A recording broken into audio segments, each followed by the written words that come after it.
Hello everyone. Today we will learn class 10th linear equation in two variable. Exercise 3.1 question number 3. Question number 3 is on comparing the ratio a1 upon a2, b1 upon b2 and c1 upon c2, find out whether the following pairs of linear equation are consistent और inconsistent. ठीक है, यहाँ पे दो words दिए हुए हैं, consistent और इनकंसिस्टेंट। तो सबसे पहले हम इन दो वर्ड्स को समझ लेते हैं कि कंसिस्टेंट क्या होता है और इनकंसिस्टेंट क्या होता है।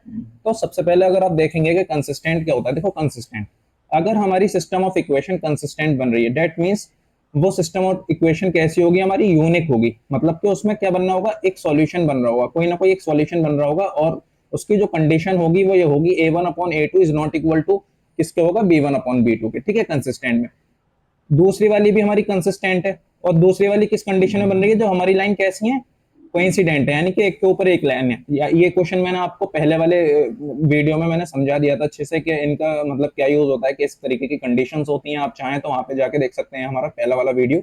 और यहाँ पे कौन कितने सॉल्यूशंस बनते हैं, इनफाइनाइट, जब लाइन एक के ऊपर एक होती है, कोइंसिडेंट लाइन होती है। यहाँ लाइन कैसी होती है, एक दूसरे को इंटरसेक्ट कर रही होती है किसी एक पॉइंट पे, यहाँ लाइन एक के ऊपर एक होती है, कोइंसिडेंट होती है। और फाइनली आता है इनकंसिस्टेंट। अब इनकंसिस्टेंट क्या होता है, इनकंसिस्टेंट वो होती है जहां पे कोई भी सॉल्यूशन नहीं बनेगा, इसमें भी सॉल्यूशन बनेगा, इसमें भी सॉल्यूशन बनेगा। मतलब कंसिस्टेंट वो होता है जिसमें सॉल्यूशन बनता है आपका, चाहे वो एक पॉइंट पे इंटरसेक्ट करे या फिर आपकी लाइन कोइंसिडेंट हो, बहुत सारे सॉल्यूशन हो, तब भी कंसिस्टेंट होगा। इनकंसिस्टेंट कब होगा, जब हमारा लाइन कैसी होंगी, पैरेलल होंगी। और पैरेलल लाइन किस कंडीशन में होती है, जब a1 upon a2 is equal to b1 upon b2 is not equal to c1 upon c2। ठीक है, इस कंडीशन में हमारी लाइन कैसी होती है, पैरेलल होती है, कोई भी सॉल्यूशन एग्जिस्ट नहीं करता। जब कोई भी सॉल्यूशन एग्जिस्ट नहीं करता तो इसका मतलब हमारा जो सॉल्यूशन होता है वो इनकंसिस्टेंट सॉल्यूशन होता है। ठीक है, अब हम चलते हैं और अपनी इक्वेशन को समझते हैं। तो पहले जो हमारे पास है वो है 3x plus 2y is equal to 5 and 2x minus 3y is equal to 7। ठीक है, अब देखो आप सब लोग जानते हो कि ये a की वैल्यू होती है, यानी कि a1 की वैल्यू 3 है इस वाली इक्वेशन में। b1 की वैल्यू आपकी कितनी हो जाएगी, यहाँ से 2 हो जाएगी, ये b1 की वैल्यू होती है, ये a1 की वैल्यू होती है, और ये 5 आपकी c1 की वैल्यू हो जाएगी। ठीक है, सेम इसी तरीके से अगर आप देखोगे यहाँ पे, तो इसकी भी जो ये अब इसको बोलते हैं हम a2, दूसरी वाली इक्वेशन है तो इसको बोलेंगे a2, ये 2 हो जाएगी। और ये b2 आपका कितना हो जाएगा, अभी माइनस के साथ में 3 है, दैट मीन्स -3। और c2 आपका कितना हो जाएगा, 7। ठीक है, तो यहाँ से हमने a1 b1 c1 और a2 b2 और c2 की वैल्यू निकाल ली। अब हम सिंपल क्या करेंगे, अब हम इनके रेशोस चेक कर लेते हैं कि रेशोस क्या होंगे। तो a1 अपॉन a2। ठीक है, a1 आपके पास में कितना गिवन है यहाँ पर, तो a1 आपके पास में 3 गिवन है, तो आपने यहाँ पे लिख दिया 3 डिवाइडेड बाई, और a2 कितना गिवन है, 2, तो ये आ गया 3 डिवाइडेड बाई 2। सेम इसी तरीके से आप b1 अपॉन b2 के भी रेशोस चेक कर लीजिए। तो b1 आपके पास में कितना है, b1 आपके पास में है 2, और b2 आपके पास में कितना है, -3, तो ये हो जाएगा -3। इसी तरीके से आप C1 एंड C2 के भी रेशियो चेक कर लीजिए। तो C1 अपॉन C2 कितना हो जाएगा आपके पास में, 5 डिवाइडेड बाई 7, 5 डिवाइडेड बाई 7, यानी कि 5 डिवाइडेड बाई 7। अब आप एक चीज नोटिस कर रहे होंगे, यहाँ पे A1 डिवाइडेड बाई A2 किसके बराबर नहीं है, B1 डिवाइडेड बाई B2 के बराबर नहीं है, और C1 डिवाइडेड बाई C2 के भी बराबर नहीं है। मतलब ये कोई भी एक दूसरे के बराबर नहीं है। जब कोई भी एक दूसरे के बराबर नहीं है तो हमारी कंडीशन कौन सी वाली है भाई, हमारी कंडीशन यूनिक सॉल्यूशन वाली है, यानी कि हमारी लाइन कैसी है, इंटरसेक्ट है। हमारी लाइन कैसी है, इंटरसेक्ट है, यानी कि यूनिक सॉल्यूशन बन रहा है। तो जब भी यूनिक सॉल्यूशन बन रहा होता है तो उस कंडीशन में जो हमारा आंसर आता है वो कैसा होगा, कंसिस्टेंट होगा, क्योंकि कम से कम सॉल्यूशन तो बन रहा है ना हमारे पास में। तो हमारा आंसर क्या हो जाएगा, कंसिस्टेंट। तो हमारा ये सॉल्यूशन कैसा हो जाएगा, कंसिस्टेंट सॉल्यूशन हो जाएगा, क्योंकि इसमें सॉल्यूशन बनेगा। क्यों बनेगा सॉल्यूशन, क्योंकि इसकी जो लाइंस हैं वो इंटरसेक्ट कर रही हैं इस तरीके से। ठीक है, किसी भी एक पॉइंट पे इंटरसेक्ट कर रही है, जहां पे भी इंटरसेक्ट कर रही है वहीं पर ही क्या बनता है हमारे पास में, सॉल्यूशन बन जाता है। ठीक है, let's move to the part second. Part second में क्या कह रहे हैं, पार्ट सेकंड में आपका 2x माइनस 3y है। तो मैंने सिर्फ सिंपल यहाँ पे a1 की वैल्यू जल्दी से 2 लिख ली, और b1 की वैल्यू आप क्या लिखोगे, -3, क्योंकि ये -3 है तो ये -3 हो जाएगा। और c1 की वैल्यू आप कितने लिख दोगे, 8, यहाँ पे 8, तो यहाँ पे मैंने 8 लिख लिया। सेम इसी तरीके से ये दूसरी इक्वेशन है आपकी, दूसरी इक्वेशन की मतलब कि a2 आपके पास में कितना है, 4, आपके पास में b2 कितना है, ये -6, और आपके पास में c2 कितना है, 9। ठीक है, अब आप इसके रेशोज लिख लो। तो रेशोज जब आप लिखेंगे तो मैंने लिखूंगा यहाँ पे a1 डिवाइडेड बाई a2। जब a1 लिखेंगे आप तो a1 आपके पास में कितना गिवन है, 2 गिवन है, तो यहाँ पे a1 2, और a2 आपके पास में कितना है, 4 है। तो आप इस तरीके से लिखोगे और आप इसको और सिंप्लीफाई करोगे तो ये हो जाएगा a1 अपॉन a2 किसके बराबर हो जाएगा, 1 अपॉन 2 के। इसी तरीके से इसी तरीके से आप क्या करोगे, A1 अपॉन A2 ले लिया, अब आप लिखोगे B1 अपॉन B2, और B1 अपॉन B2 आपके पास में कितना है, -3, तो ये आप लिख दोगे -3 डिवाइडेड बाई -6, ये आप लिख दोगे -6। ठीक है, माइनस से ये माइनस खत्म हो जाएगा, और 3 1 जा 3 और 3 2 जा 6, ये भी आपके पास में कितना आ गया, 1/2। अब आप C1 अपॉन C2 निकालोगे, तो ये C1 अपॉन C2 निकालोगे तो ये कितना है, 8 अपॉन कितना है, 9 है। ये 8 C1 और C2 कितना है, 9, तो 8 अपॉन 9। इसका मतलब ये हुआ कि A1 अपॉन A2 तो बराबर है B1 अपॉन B2 के, मगर C1 अपॉन C2 बराबर नहीं है, तो इज नॉट इक्वल टू। ठीक है, A1 upon A2 is equal to B1 upon B2 is not equal to C1 upon C2। तो जरा आप ये बताओ, ये किस वाली कंडीशन में लाई कर रहे हैं, तो आप कहोगे सर ये वाली कंडीशन में लाई कर रहे हैं जो थर्ड है, हमारी इनकंसिस्टेंट है, जिसमें हमारी लाइंस कैसी होती हैं, जिसमें हमारी लाइंस पैरेलल लाइंस होती हैं। ठीक है, पैरेलल लाइंस होती हैं, और इसमें कोई भी सॉल्यूशंस नहीं बनता, मतलब कि इनकंसिस्टेंट सॉल्यूशन है। जब कोई भी सॉल्यूशन नहीं बनता तो इसका मतलब क्या होता है, सॉल्यूशन कैसा हमारा, इनकंसिस्टेंट, क्योंकि पैरेलल लाइंस है, पैरेलल लाइंस आपस में कभी भी नहीं मिलती हैं। पैरेलल लाइंस इस तरीके से चलती हैं और ये कभी भी आपस में नहीं मिलेंगी, और जब ये आपस में नहीं मिलेंगी तो हमारा कोई भी सॉल्यूशन नहीं आएगा, कोई भी वैल्यूज हमारे पास नहीं आएंगी। ठीक है, आई होप सबको समझ में आ रहा होगा। If you have any doubt write them in a comment box. ठीक है, चलिए थर्ड पार्ट पे चलते हैं। तो थर्ड पार्ट हमारे पास में क्या है, देखो अब यहाँ पे थोड़ा सा इन्होंने खेल दिया है कि A1 की वैल्यू जो है हमारे पास में 3/2 है।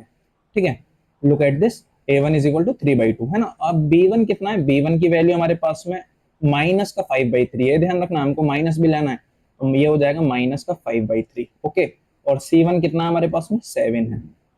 इसी तरीके से आपके पास में जो A2 है, A2 की वैल्यू कितनी है, 9 है, तो यहाँ पे 9 लिख दिया।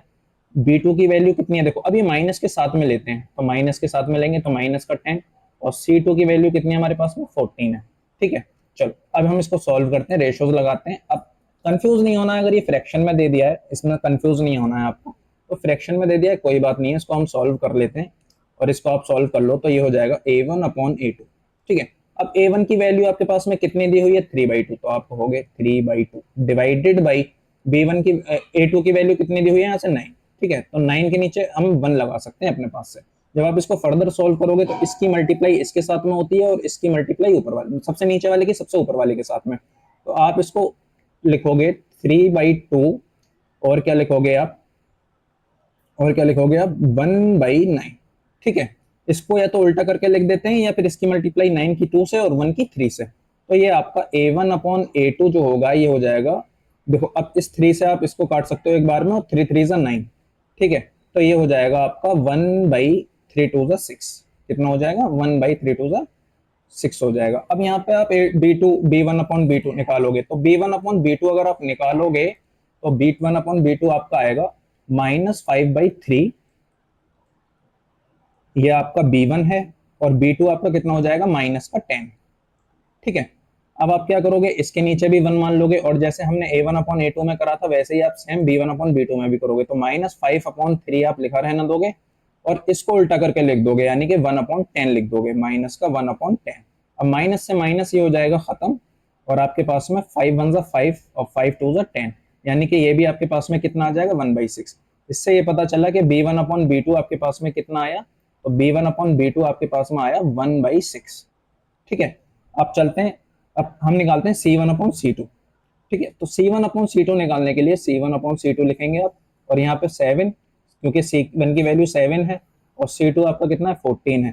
ठीक है, C2 आपको 14 दिया हुआ है, इसको अगर और सॉल्व करोगे 7 1 7 और 7 2 14, दैट मीन्स 1/2, कितना आ रहा है इसका, 1/2। इससे आपको क्या समझ में आया, इससे आपको ये समझ में आया कि जो हमारी वैल्यूज आई, जो हमारे रेशियोज आए, तो वो देखो ये A1 अपॉन A2 और B1 अपॉन B2 तो हमारे बराबर आए, यानी कि A1 upon A2 is equal to B1 upon B2, लेकिन हमारा C1 अपॉन C2 बराबर नहीं आया, मतलब कि ये not equal to C1 upon C2।